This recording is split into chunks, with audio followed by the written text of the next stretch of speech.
اگر چشمانمان را پوشیم، تلویزیون هم برایمان همچون رادیو وانمود می شود.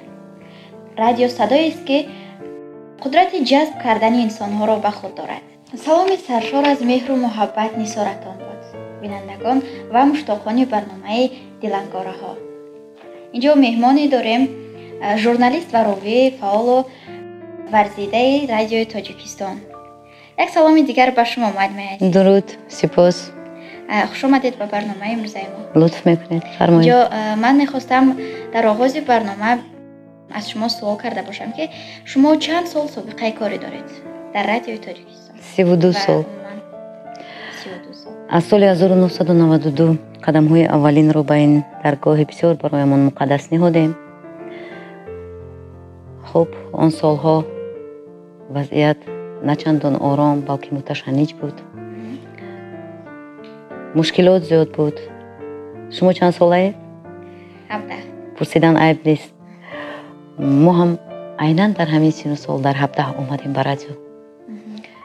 به قول افتیده و برخیسته استخوان‌هایمان در دالان‌های همین درگاه بسیار بالا بلند و قشنگ سخت شد و اینجا خود را همچون یک شخص کامل حقوق، یک شخصی که با مسئولیت بلندی انسان گرایی، انسان دوستی، وطن داری، خوب همچون یک ژورنالیستی که صداقتمندانه برای دفاع منفعت‌های ملی، پاس داشتن مقدسات دولتی، ارج گذاشتن ارزش‌های ملی باید فعالیت کند، باید تا جای سهم گذارد یا خدمت کند. همین گونه احساس کردیم و در اینجا موندیم. 32 سال می شود.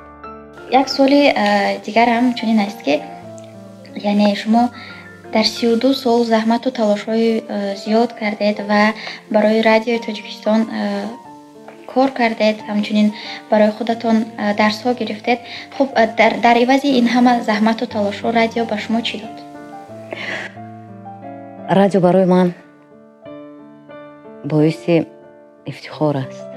رادیو برای من همان صدایی که گفتید در آغاز قبل از صحبت بسیار یک تصویر زیبا آوردید که در حقیقت وقتی چشمانت رو میپوشی تلویزیون هم به نظرت رادیو می نماید. یعنی کار تلویزیون تصویر است. برای یک سوژتی که در 3 دقیقه تهیه میکنید، هر یک واژه‌ای که تلفظ میکنید در نوار باید اون دیده شود. این کار تلویزیون است. قدرتی تلویزیون. برای همین زود در تلویزیون شناخته میشوید، زود معروف میشوید، محبوب میشوید. همین خیلی هست. اما در رادیو تلاش ها زیادند. تلاش هایی که برای خود رو شناسانیدن، برای خود رو معرفی کردن، برای در سهم ترغیب معرفت، خیرات یا اینکه قناعت فرهنگی یک سهم استوار خود رو گذاشتن باید زیاد تلاش کنید. منظوری من این است. و رادیو هم همین است. رادیو این مثل یک نوار فیلم در شعور انسان است، در معینه سر است. یعنی که قدرتی سخن خیلی بلند است. در تلویزیون اگر قدرتی تصویر است، در رادیو قدرتی سخن است. یعنی تا آن درجه باید سخنور، سخندان، سخن سنج، سخن فهم باشد که وقتی سخن میرانید شنونده شما او را به چشم دل بیند، یا اینکه بند کار هم باشد که شما رو میشنود مثل نوار فیلم شنیدهش از پیش نظرش یا در شعورش بگذرد.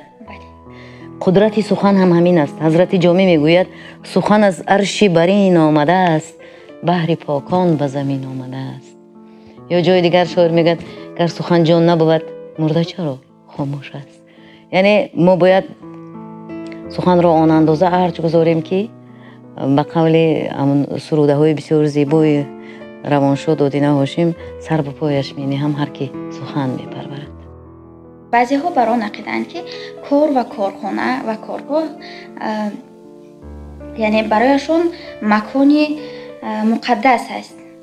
یعنی میخواستم بدانم که شما به این عقیده ها چی گفتن میخواید؟ رادیو زندگی من است. رادیو هستی من است. радио барои ман аз он лиҳоз муқаддас аст ки ман бори аввал муқаддас будани ин ватан, бисёр азиз будани ҳар зарра хоки ин диёр, бисёр шарафманд будан аз он ки тоҷик ҳастам, асолати миллӣ дорам омӯхт. радио барои ман арзишҳои инсониро омӯхт. инсондӯстӣ, инсонгароӣ. радио барои ман бигӯем қалами маро равон кард. яъне қалам дар лавҳи бузург ки бори аввал номи муқаддасро навишта буд, барои ҳамин бисёр муқаддасу мӯътабар аст. вақте ки қалам бурӯ мешавад, вақте ки забон бурӯ мешавад, вақте ки сухан гӯёву шунаво мешавад, албатта ки инсон аз зиндагии худ агар дар ҳамин ҷода фаъолият мебарад қаноатманд мешавад. ман ҳам эҳсос мекунам ки ин ҳамаро барои ман радио дод. чӣ боис шуд ки шумо вазифаи худро, яъне ки ҳамин фаъолияти худро иваз накардед? бархе бар ин ақида ҳастанд ки дарахт дар як ҷо месабзад.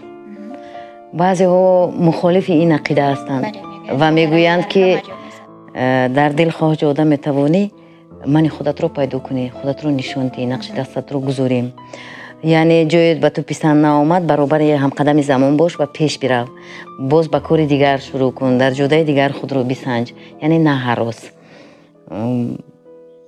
ман фикр мекунам ки ҳарду ба тарзи худ ҳақ ҳастанд. ҳарду ба тарзи худ ҳақ ҳастанд. аммо иродаи ҳар кас ба қудрати фаҳму тавони худаш аст. ман чандин ҷабҳаҳое ҳаст ки дар он ҷонис худамро санҷидам. масалан бо ҳамин касбам дар толорҳои бисёр васеъи консертӣ, фарҳангӣ, фароғатӣ ровигӣ кардам. хуб ман аз 30 сол мешавад, 13 сола дар маҳфилҳо, дар ҷойҳои дигар хуб ба хидмати мардум ҳастем.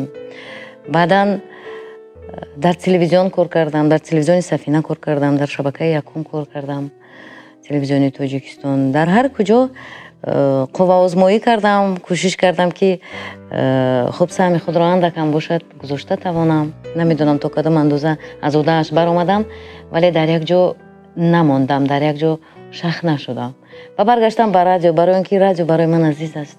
радио он ҷое аст ки ман худамро озод ҳис мекунам. радио он ҷое аст ки дили ман аст. ё мехоҳам ки боз як лаҳзаи хотирмони ки дар радио аст ё ки дар оилавӣ аст дошта бошед, агар ба мо мегуфтед.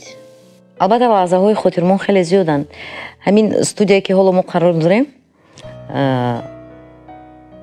қабл аз ин тармиму таҷдид